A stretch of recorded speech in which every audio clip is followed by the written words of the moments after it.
Happy New Year. It's good to be here. It is indeed. It is. So I've been in kind of a reflective mood lately, and I've been looking back at the work that I've done in my professional life. And I've been aware that most of the people that I've been working with are at a rather low vibration. Yet, I do what I do well. Am I missing something? Just this. Nobody gets you.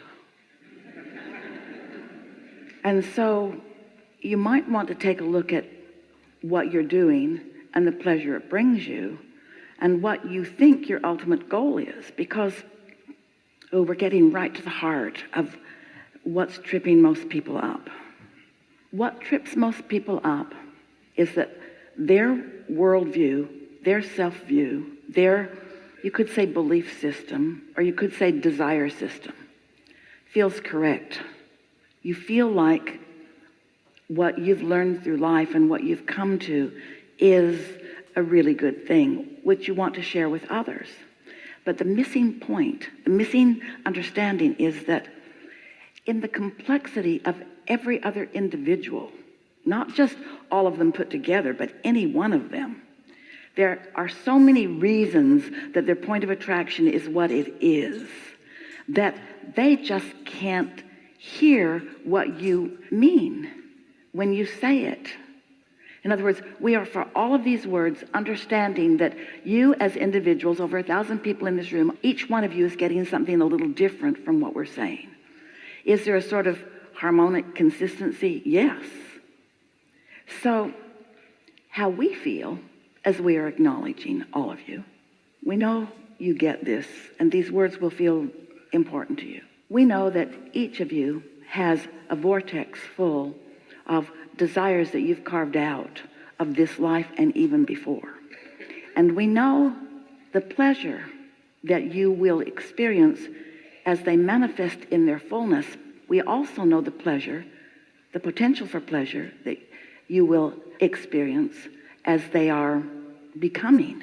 In other words, it's not just the final manifestation, it's the expansion, it's the new understanding, it's the new aha, it's the new awareness. So just like Esther knew for sure that the water is going to come to a boil, we know for sure that every one of you is going to get what you came into this life experience to get.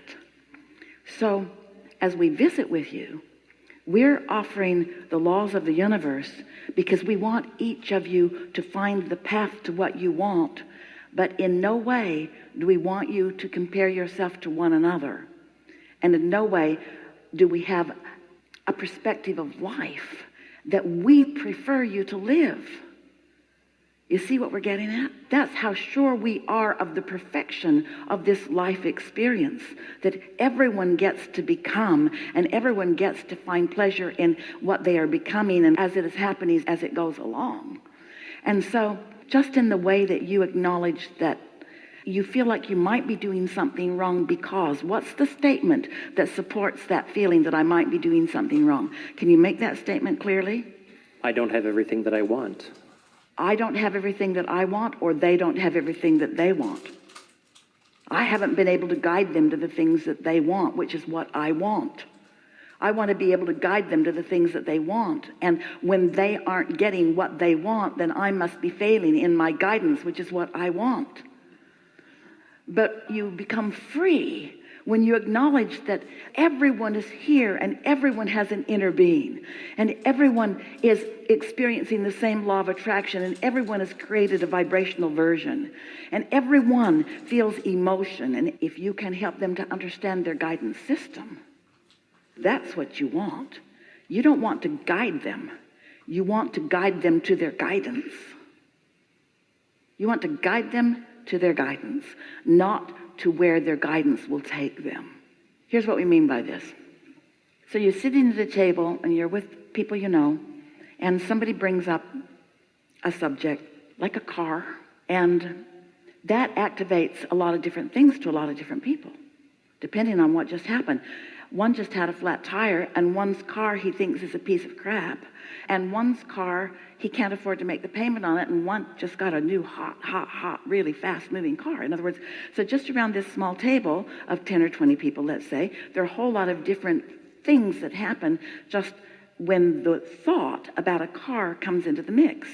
So then the conversation goes to the flat tire, which goes to the danger on the roadside, which goes to the police officer, which goes to public whatever, which goes to, in other words, the conversation, which goes to insurance, which goes to big business, which goes to big government. And so here's this small collective of thinkers that think that they're talking about the same subject, that aren't anywhere near the same subject. But the thought, and that's what keeps you all up and down all over the emotional scale. Because you think you're thinking about money even when you're thinking about not enough of it. And you think you're thinking about peaceful life even when you're pushing against the fact that it isn't. In other words, you sort of get what we mean? But when you sit down at the table, any table, as someone who's kept the fire going under your feeling of being blessed, under your feeling of being worthy, under your feeling of being glad that you're alive in this body. In other words, when that's what you're feeling like, when you're tuned in, tapped in, turned on, and you've been practicing that, and so that's just how you mostly feel, now you at the table, you have a different way that you are guiding the conversation. And it doesn't matter if you're talking about the car, or the flowers, or the girl, or the guy, or the food, or the sun, or the moon, or the sky, or the rain, or the flowers, or the food. It doesn't matter what you're talking about. You're on the same vibrational wavelength relative to all of it, which is tuned in, tapped in, turned on, with source energy flowing through you, feeling like you're blessed to be there and glad that everybody else is there and knowing that everybody's getting whatever they're asking for and able to let in. And you never feel like you're failing because you're not. So what this conversation is about, and leave it to you to be the one to bring it up into this environment, what you're getting at here is that tending to your point of attraction is the only thing that matters.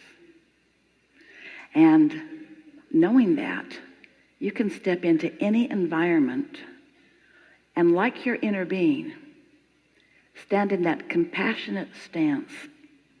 Compassion meaning fully present, aware, but holding your vibration of well-being no matter what is being evidenced in this moment. Because we're just going to give you the answer, isn't a feeling that I'm doing something wrong, isn't that the exact opposite end of the stick of what your inner being knows about you?